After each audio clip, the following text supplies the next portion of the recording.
Na nimekuja hapa kuungana na sisi wote, serikali, FKE na shirika ya wafanyikazi, sote tukiwa timu moja. Na ndio nimesema hatuna haja na ugomvi. Ni vizuri tunaweza kuketi chini pamoja.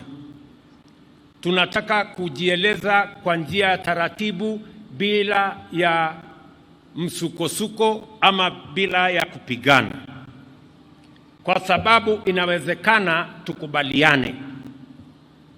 Na ndio nawauliza hata madaktari wetu, tumeweka kwenye meza yale serikali iko tayari kufanya. Kati ya mambo nafikiri 19, serikali imekubali mambo 17. Imebaki 2 kwa sababu haiwezekani kwa mambo ya fedha, na wauliza madaktari wetu warudi kazini. Mambo tutarekebisha, uchumi tutazalisha, na kila mtu atapata haki yake tukisonga mbele. That is what we must do, and we must be brutally honest with one another. Hakuna haja ya kudanganya. Hakuna haja ya kutafuta umaarufu. Tuambiane tu ukweli. Because those of us who are elected as leaders, we are not elected to be popular. We are elected to serve and to transform our country and to work for those who elected us. I find a lot of leaders, they spend so much time trying to be popular. When will you have time to work for the people who elected you? If all the time your focus, your attention, your energy is on how to continue being popular. Leadership and the transformation of the country is not going to happen if we don't focus on why we were elected. And I want to ask all of us, na niwaulize kwa unyenyekevu, kwa sababu ukienda hapa Mukuru, sio mbali kutoka hapa. Hapa Mukuru tunajenga nyumba 14,000. Saa hii inaendelea pale. For those of you who are in doubt, I ask you after this meeting, muende pale Mukuru. Kuna pale wafanyikazi zaidi ya 4,000 wanafanya kazi hapo kila siku.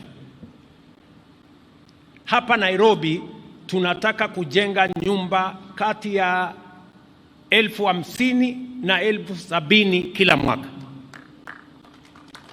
Ndio wale watu wetu wanaangaishwa na maji na mafuriko na maporomoko waweze kupata mahali ya kuita nyumbani.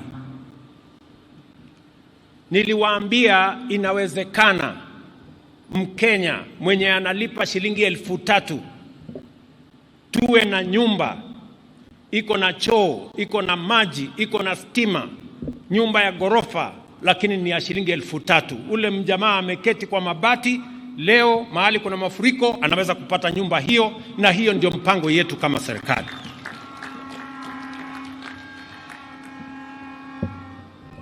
Na kabla ya mwisho wa mwaka huu, before the end of this year, kabla ya mwisho wa mwaka huu, mutaziona zile nyumba nilianzisha mwaka uliopita, kwa sababu nyingi zimeanza kuwa tayari. If seeing is believing, you will begin to see, so that you can believe that we are serious on the housing plan. Our intention is at least in the next 5 years, we must create 1 million new home owners in Kenya, people who have a place to call home that we have facilitated. Apart from creating jobs, we create decent livelihoods for our people. I want to tell the people of Nairobi, jana tulikubaliana kwenye baraza la mawaziri, na tulisema wale wote ambao wanaishi katika riparian reserve tutawasaidia waondoke, kwa sababu hatutaki Mkenya apoteze maisha yake kwa mafuriko. Wale wanaishi katika vitongoji zile zingine karibu na riparian reserve, tumekubaliana tutatumia hazina yetu ya housing kuwasaidia kujenga social housing ili hata na wao waishi mahali penye kuna heshima, mahali kuna maji, mahali kuna proper housing. Na tumesema wale wanaishi in our slum dwellings, they will be our first priority on matters social housing. Kwa hivyo nataka niwaulize wafanyikazi wote, sisi wa Kenya tujue ya kwamba nchi hii haiwezi kujengwa kimiujiza, haiwezi kujengwa na watu wengine. Wenye kujenga Kenya ni sisi, nguvu yetu, akili tulio nayo, mipango tulio nayo na pesa zetu, na hiyo pesa inatoka kwa ushuru. Kuitwa Zakayo si jambo, bora tulipe ushuru. Zakayo ni jina, hakuna problem, tunaweza kusonga mbele. Bora tujenge Kenya hii, watu wapate manyumba, tuwe na affordable, tuwe na universal health coverage, watoto vijana wetu wapate ajira. Zakayo ni jina, tuendelee mbele, no problem.